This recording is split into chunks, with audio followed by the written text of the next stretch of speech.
how can we link the creation of the buildings with learning from nature? How can we learn from nature? How can we be inspired by flower? How can we have a building that takes all of its energy from renewable resources like the flower?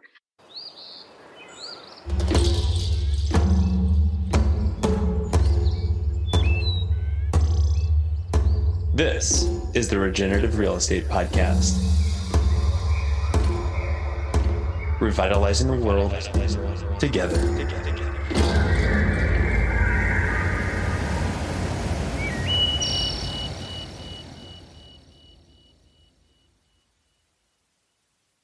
Hey everybody, this is Neil Collins. I am the host of the Regenerative Real Estate Podcast. Thank you for tuning in to another episode. I just got off of such a great and really soul enriching call with our guest today. It is a young architect out of Cairo, Egypt, named Amira Ayoub. And what I love about this, and I hope that you have picked up on this if you have already tuned into previous episodes, is that this is not your typical real estate show. I am not trying to sell you your dream house, or if you're a real estate agent, I'm not trying to sell you on the concept of how you can go out and make $1 million as a brand new real estate agent and just crush it so that you can go buy a Lamborghini and a mansion. That is not my purpose. You know, the reason why I wanted to reach out to Amira is she has such an incredible background. And I used to do a lot of traveling in my 20s. It started with the Peace Corps, and then I went to Indonesia, and then our graduate school that I met my partner, Alyssa, at. It was very much focused on international development, and that led us to do work in South Asia, in India, Bangladesh, Maldives. And it was through these experiences that we really got to experience culture firsthand. And culture looks so different. It looks like the food that you eat, the language that shapes the perception and the environment, the buildings themselves, the materials, the nature. And one thing that has resounded throughout our travels across the globe is that people care about their health and well-being and that of their children in the future. And that's the message that we're really trying to get across here, is that we're talking about regeneration. And we happen to be in a point that we need to understand where we at, that we are so far living in a shadow of what could be, that we really need to take it upon ourselves to ask these generative questions to say, okay, where do we need to head? What could be in the future? And we have to be brave enough to raise up our hands and say, this is not the reality that we need to inspire for our children, that we can actually do better. And Amira is one of those architects that does just that. I have to read you her bio. It is a little bit lengthy, but it is well worth it to understand her credentials and where she's coming from, because Cairo is no easy environment to be talking about not just sustainability and energy retrofits and things like that, but to really go past that and to infuse in a regenerative mindset to how can we thrive? How can we overcome these huge problems? And they have such an interesting culture that is so dated. Not dated is probably not the right word, but it is seeped in such a long history of civilization that they have just layered and layered and layered their built environment on top of each other. But Amira, she is passionate about changing the world and creating a resilient future for her kids and future generations,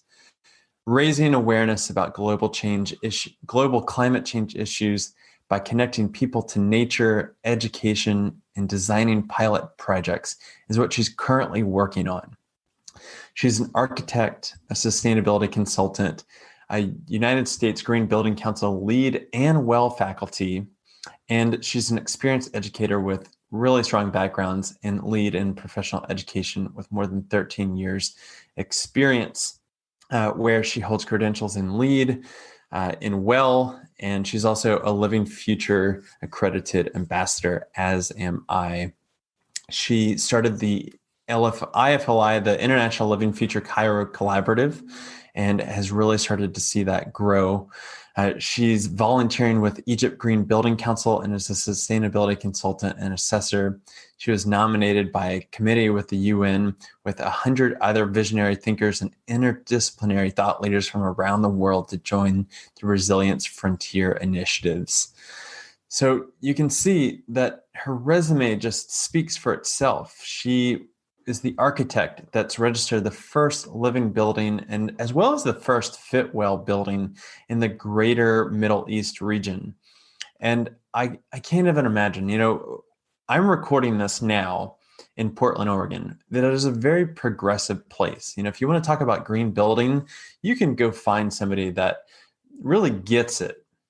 And you don't have to talk to too many people before you find somebody that really understands what the need is and what we're talking about. But what I'm trying to do is I'm trying to expose myself and this audience that's tuning into this podcast of what's going on around the globe, because this is not a singular movement. This is truly a global phenomenon.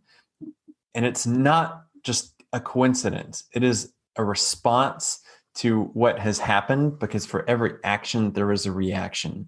So for all the destruction that has taken place, what we are witnessing is truly a rising of consciousness of people that are saying, we need to enact change, and we need to enact change now.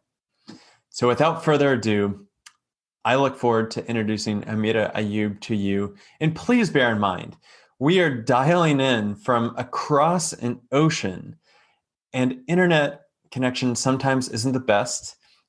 Technology is amazing to facilitate it, but still not quite the professional studio quality that we would get if she was in LA and I was in Portland, or if we were in the same recording studio. That would be amazing.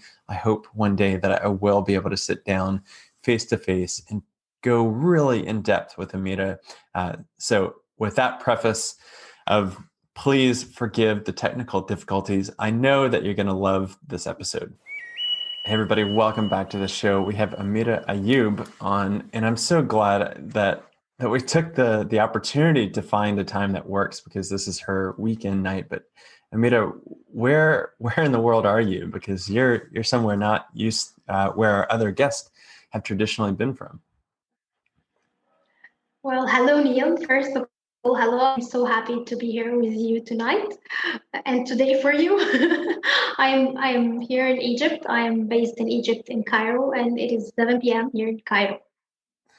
Amira, you're our first guest from the Middle East. Like, we've had people on from the US and Canada and the UK, but I've got to tell you, like, your resume is so impressive that whenever I came across your name, I said, God, I've really got to reach out, and there's got to be a story behind what she does and why she does it. So where did you grow up in Egypt? Let's start from there. Well, I grew up in Egypt, in Cairo. From day one, I was born in Cairo, and the first 3 years of my life, I stayed with my grandma. I was at my grandma's house with my parents, and I believe that being with my grandma, it was a very inspiring time for me, because her bedtime story was always about making a positive difference in life, making a better quality of life for people, helping others. So I believe that her night stories, her bedtime stories, helped me a lot to always have this feeling and passion for making something good. So this is how the story started. And where did you go from there? I mean, Cairo, I think of a big city, and it kind of crazy. I've never been to Egypt, but I've had many friends that have been, and it doesn't necessarily inspire images of sustainability or regeneration. Did you know that you're going to be an architect from a young age? No, I wasn't planning to become an architect. Actually, I joined the Faculty of Engineering, and I was planning to become to join the Department of Computer Science. Then I just I just it was just then I felt that I really need to think about what I'm going to do in my life. And I realized that I really like to do something and see it coming alive. So I felt that creating buildings will help me um, feel that feeling a lot. So I decided to join the architectural department at the in Shams University in Egypt. And actually, I spent an amazing 4 years of knowing architecture. It was a very inspiring journey, and I met a lot of wonderful people who really taught me a lot with very inspiring friends. I feel that I was lucky to be in this department at that time. What kind of buildings and architecture did you study and think that you were going to end up practicing? During my college, I have never heard about or I never understood the real meaning of sustainability. It was like 15 or 16 years ago, so it wasn't a well-known word here in Egypt. The sustainable design, sustainable architecture, but it was about creating different or creative buildings with different forms, and how can we create a different user experience. So mainly this was all about, the 4 years was all about this, how to get outside the box, because Egypt, when you come here, you will find that we're living in boxes. So how can we get outside the box and try to imagine buildings in different ways? So it was like a transition state from just getting used to the normal uh, um, um, image of buildings in your mindset and try to imagine it in a different way. And after my graduation, I started to join architectural competition, and it required us to renovate a classroom, uh, a real classroom in real school, and start to think of sustainable and innovative ideas to renovate it. And that was the first time I started to read about sustainable design, and it was very inspiring. It made me feel that this is how things should go. This is how we start to think about it. And I felt that I just don't know what is it. I need to read more. Um, and after that, I joined DAR. I'm not sure if you heard about DAR, the national company. No. Its head office, one in Egypt and another in Lebanon, and it has several offices worldwide. When I was at DOR, I started to hear about the LEED rating system, and I felt that wow, this is so much linked to sustainability. So I'm so much interested to study about LEED, and I became a LEED Green Associate. After that, I heard about the Living Building Challenge after becoming a LEED AP, and this is where I fell in love with sustainability. Because And the why is Living that? Building Challenge for me, yeah, the Living Building Challenge for me is not just a rating system. Uh, I volunteered with the Isle of I as an ambassador since 2015, and I started to spread the words about the Living Building Challenge everywhere in the Middle East. Sometimes people ask me, don't you ever get bored giving the introduction to the Living Building Challenge? I never get bored. And whenever I give this introduction, I feel the same passion, and I feel that I just want to see living buildings everywhere. So for me, this is passion. Living buildings, seeing and or creating living buildings are my passion right now. What do you think it was that really captivated you for the Living Building Challenge? It's philosophy. How can we link the creation of the buildings with learning from nature? How can we learn from nature? How can we be inspired by flower? How can we have a building that takes all of its energy from renewable resources like the flower? How our buildings should be beautiful like a flower? How can we imagine an ideal, and that ideal is our measure of success? How can we ask ourselves, what does good look like? So for me, that this is this is really this is really going so well with my character. I just need to see living buildings. So its philosophy was very inspiring. I just felt that it considers um, a lot of things that matters to human. It's not only targeting building technologies to save water and energy. It cares about human. It cares about health and happiness, equity, beauty. This is something unique, holistic, and I feel that this is how we should build our buildings, to consider all of this. Yeah, I love that. And what I'm so intrigued about is this is not just, I take it for granted that I live 3 hours from the International Living Futures headquarters. Wow. Many of the architects and the designers and the urban planners, they're easy to reach. I can visit their projects. But Egypt is a very different story. North Africa is something that it's gone through a lot of political unrest in the past couple decades.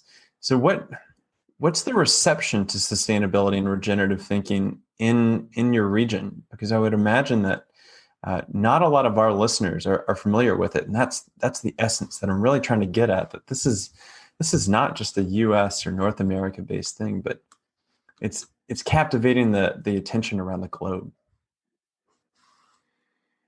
I think that the perception of sustainability here is just it's in the very beginning phase. A lot of people are not aware what is the meaning of sustainability. They are not aware of the strategies the building could help them with. The green buildings are what are the strategies that the green building could benefit the people from. So I think that we have a major problem in awareness. So that's why I think that it was very important to start educating everyone about what is the importance of green building and sustainability, and and to have a lot of pilot projects, because pilot project is user experience. When you enter a building and when you feel that it is a beautiful building, and when you feel that your allergy is no longer there because you have a better indoor environmental quality. Uh, so I believe that the user experience also is very important. Here in Egypt, this is far away from unfortunately, this is far away from what is happening. We are still in the very beginning, but I am happy that we started this. We started this movement. I know that we're not moving so fast, but at least we started that. And also the movement of healthy buildings, especially after COVID. You know, I'm so happy that for the last 6 months I registered the first Fitwel building here in Africa, and the first well building standard in the new administrative capital of Egypt. So I think that this is a very big movement, and what is so I feel that I am lucky because the projects like to make a lot of outdoor campaign about the healthy building movements, and a lot of real estate uh, um, people who are interested in creating other buildings started to ask about what is healthy building, what is it all about, what are the healthy building grading systems. And I think that this is a creation of a movement of something that a lot of people need to know about and are in need, are in very deep need of, especially after COVID-19. So as I told you, we're just starting the whole thing, but I believe that maybe soon we will get there. How does the development of a healthy building like that, or just development in general in a city like Cairo, that it's so old and it's got such deep roots for culture, do you find that it's a culture that's forward looking, or does it still retain its cultural roots? I believe that what is so inspiring for people is how can we integrate nature in Cairo, because in Cairo we don't have lots of trees, we don't have parks. Um, Unfortunately, it is very polluted. So when we start talking about healthy buildings, how can we connect people to nature? How can we integrate biophilic design in our buildings? A lot of people are so much interested in that. They need to feel that they are so much connected in nature. Um, 3 years ago, I gave an introduction to biophilic design, And I suddenly found that a lot of TV channels wants to interview me to talk about how can the biophilic design make people happier. Because if you are walking in the streets in Cairo, you won't see a smile on people's face. People are so much stressed. And I believe that this is because there is a lack of connection between people and nature. They don't see a lot of nature. In your weekend, if you want to go out and if you want to have fun, you just go to more indoor places like malls, for example. We don't have parks, as I told you. Even the streets, you don't have pedestrian routes, so you can enjoy walking in the street. And if you even found that the quality of the air is very poor, so you're not enjoying your walk. You're just, if you're allergic, you will just start sneezing or coughing. So it's a very bad experience. So the need of healthy buildings is crucial. This is something that we should all work on. We need to improve the quality of the ambient air around us. We need to create a lot of buildings that help people become more happier, more comfort, buildings that care about their wellness. I think that this is something we really need, and a lot of people need it, but they just don't know how they can make it. Especially that, as I told you, there is a lack of awareness, and also there is a lack of knowledge. We need to know how to make healthy buildings. Not everyone knows that, and even who know it, they just don't want to go and start something new. Not everyone is brave enough to start something that they didn't get used to. So Cairo need healthy building a lot, and a lot of people just need to feel much happier. If we link this to their happiness that they are in deep need of, I think that this will um, make the movement of green buildings become more. It will make it much more faster. Yeah, I think that's a very important message, as we've tried talking about green sustainability of energy performance and getting off of fossil fuels. And at least for our audience, it feels like they're used to that messaging. They understand the need, but they feel like somebody else is going to take care of that. But whenever you can relate it down to their health and well-being and that of their kids and the future generations, something like a light switches. And for me, it took place of my elders had to get very sick in order for me to realize, our built environment can either help us thrive, or it can really make us sick, or even hold us back in ways that we're not even aware of.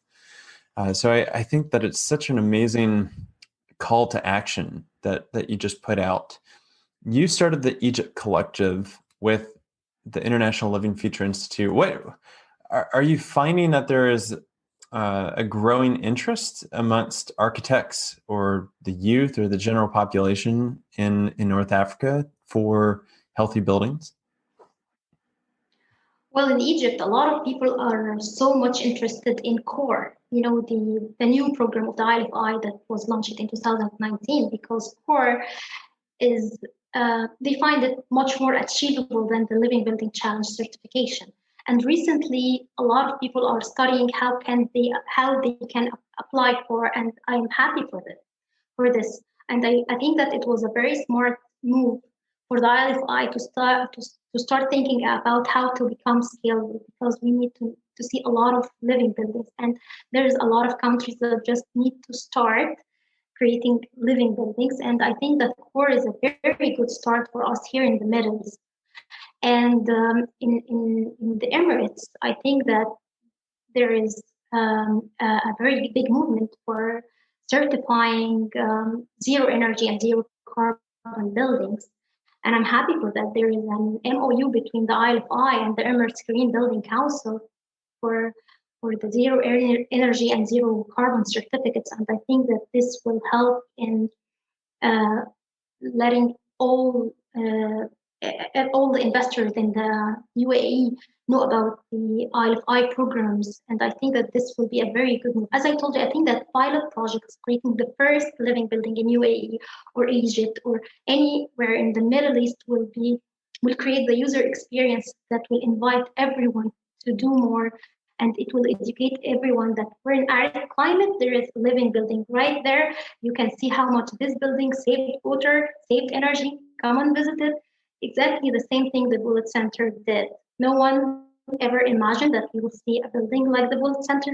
It became a beacon for everyone who's searching for something to inspire him. So I think that this is what we need. When you have pilot projects, it will make the movement go everywhere in the Middle East or in the region. The projects that you introduced, the Fitwel project, was that a commercial building, residential? What kind of project was it?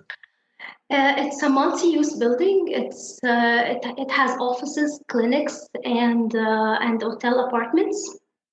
It's also located at the new administrative capital of Egypt, and it has a lot of it introduced a lot of new features that we're not get used to, like introducing healthy food for people, because in Egypt the healthy food is still something that we're not get used to. How can this building will create a better quality of air? How this building will help in having break areas where people can have outdoor fitness facilities. They can exercise and have fun at the same time. So we start to think about new ideas. How can we integrate all this in one building and invite others to come and enjoy the experience? We're finalizing the design phase, and the construction phase will begin within 3 months. Who's the developer behind that? Is it government backed or is it private? No, it is private. Its company. Its name is EG Holding. It's a private company, but it's not government. It's not related to the government. What's their mission?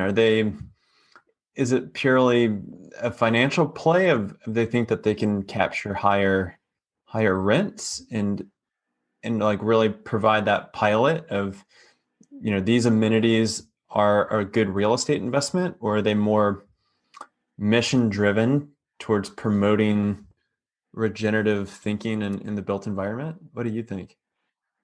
I think it is both, because no one's do something that they don't want get profit out of. So right. I think it is both. But what is so inspiring that they started to think about creating a neighborhood that will be Fitwel certified after this project, and creating another Fitwel building. So they are so much interested in Fitwel now, because they saw how Fitwel changed their whole approach, even for advertising for the building. Speaking different language.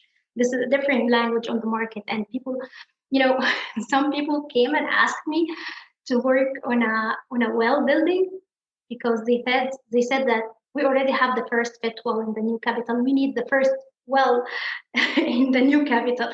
So I think that it created a movement. It created a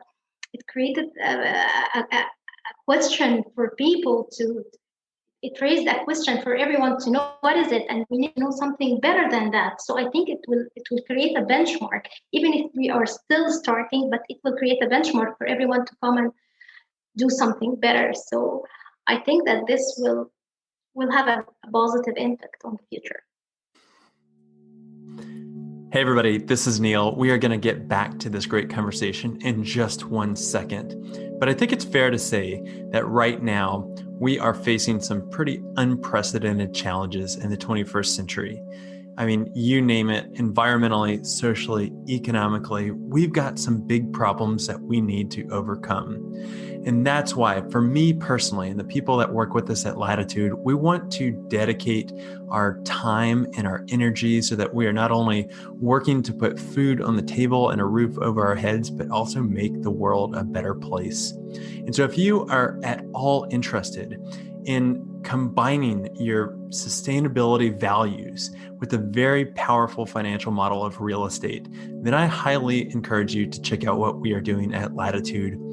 We are creating something truly special with a tribe of change agents that for now is working across North America, and hopefully one day in the future, with you coming on board, we can be working across the globe. So please check us out. You can go to www.chooselatitude.com, or you can find us on social media at latitude.realty on Instagram, and we are also on Facebook. Okay, let's get back into it. Amira, I'm curious, you've got such an accomplished resume. Where would you like to take your career from here? We're at the end of 2020 now, recording this. What next mountain are you looking to climb? The buildings I'm working on right now, I am considering them as my babies. So I want to see them alive. I want to see them there. I want to see everyone come and visit them and spend a very good time in these buildings. So maybe all I am worrying about right now is that I just want to jump this movement. I just want to see these buildings alive. And after that, I think that I will start. I want to discover new opportunities in different regions. I want to work with a team and learn from each other and work collaboratively with each other. And I'm missing this part. I'm working by my own. At the same time, I want to do something for my country. I want to create something from the things I've learned and leave people create more out of it. But at the same time, I just need to have a better quality of life for my kids. I just can't stay here just to pursue my dreams while I don't think about their childhood and their everything.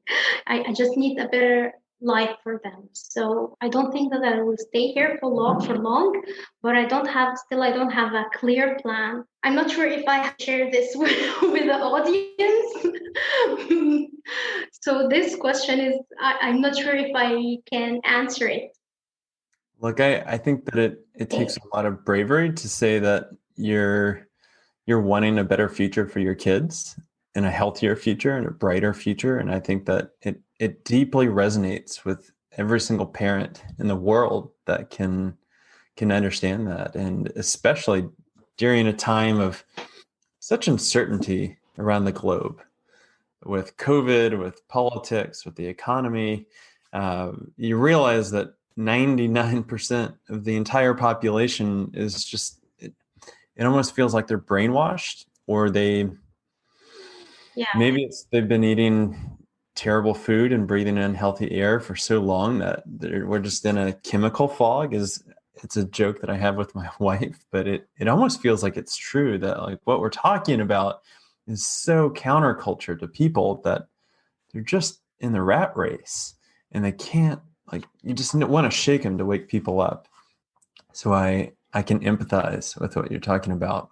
I very much enjoyed this conversation, Amira. I think what you're doing is amazing. I can't even begin to tell you how courageous I think it is to speak up about something that you're really passionate about, especially in an environment that can work against you, and it can be quite difficult, especially in a very large city like Cairo. And I wish you all the best. I really do. Okay, everybody, that is a wrap. This is another just great episode that I'm so glad that you're able to tune in. And thank you for being interested in regenerative real estate. What we are trying to do is help people and planet thrive together by using the built environment as a catalyst. And so I've got a couple big asks for you. Number one is, can you please go to wherever you're listening to this podcast, leave us a rating and review. Those actually go so far. And since this is such a passion project for us, we really want to be able to attract the best thought leaders from around the world. Second is that if you really like the content that we're putting out, you can find us on our own Medium publication called Regenerative Real Estate. We also have a very active community on Facebook, which is called Regenerative Real Estate and Design, which you can request to be a part of, and we would love to have you. And third, this goes to what we do every single day, helping buyers and sellers demystify sustainability by working with people that want to either buy a property and are trying to figure out the financing of, how do I actually live out my values? How do I put that water catchment system on there? Or how do I go finance a solar panel PV array? Or maybe I want to live closer to nature. And what are the properties that are out there that I can do that? And so we represent buyers like that. We also happen to represent sellers that maybe they've already invested in sustainable features. Maybe they have a living building or a LEED certified project. We want to help tell that story. So much of what goes on in the real estate industry is transactional thinking at best, and it translates down into agents just really don't know anything about sustainability. And for us, we think that the value is there, and we want to help highlight really the intrinsic value of it, not just the bedrooms and the baths and the square feet of what typical marketing goes on. So if you know of anybody that wants to buy or sell these kinds of properties that we're talking about, please reach out to us at Latitude, and be sure to subscribe for another great episode coming up next week.